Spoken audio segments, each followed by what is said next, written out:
1 डिसेंबरपासून महावितरणने शेतातील कृषी पंप वीज पुरवठा वेळापत्रकामध्ये बदल केल्यानं शेतकऱ्यांना शेतीला पाणी देण्याचे बजेट पार कोलमडलं आहे.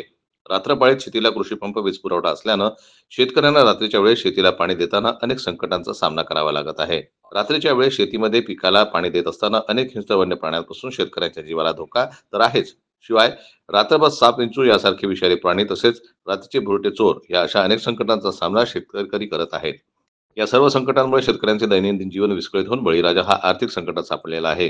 अशी शेतात रात्रंदिवस राबणाऱ्या कष्टकरी शेतकऱ्यांची झालेली आहे.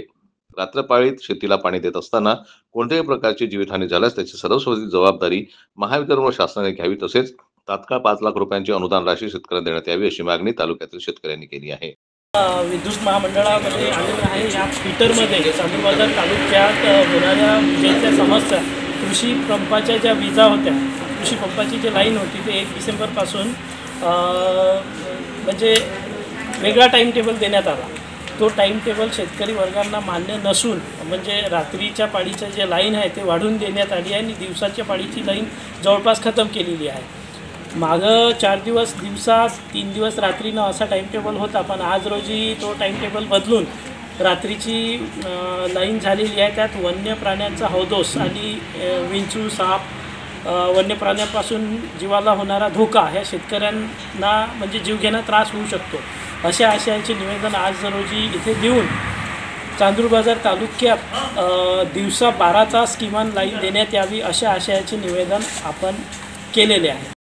या प्रकारचे नैसर्गिक संकट टाळायचे असेल तर शासनाने व महावितरणने पूर्ववत असलेला कृषी पंप पुरवठा पूर्वीच्या वेळापत्रकाप्रमाणे देण्यात यावा अशी विनंती शेतकऱ्यांनी शासनाला केली आहे. निवडणुकीपूर्वी माजी मुख्यमंत्री एकनाथ शिंदे यांनी आवाहन करून शेतकऱ्यांना पूर्णवेळ कृषी पंप वीज पुरवठा देण्याचे कबूल केले होते. पण 1 डिसेंबरपासून वेळापत्रक बदलून नवीन सुधारित वेळापत्रक देण्यात आलं. नवीन वेळापत्रक शेतकऱ्यांच्या हिताचे नसून ते पूर्ववत करण्यात यावे या मागणीसाठी मुख्यमंत्री व उपमुख्यमंत्री यांना या आशयाचे निवेदन उपअभियंता महावितरण चांदूरबाजार येथे दिनेश आमझरे यांच्या नेतृत्वात शेकडो शेतकऱ्यांच्या वतीने देण्यात आलं.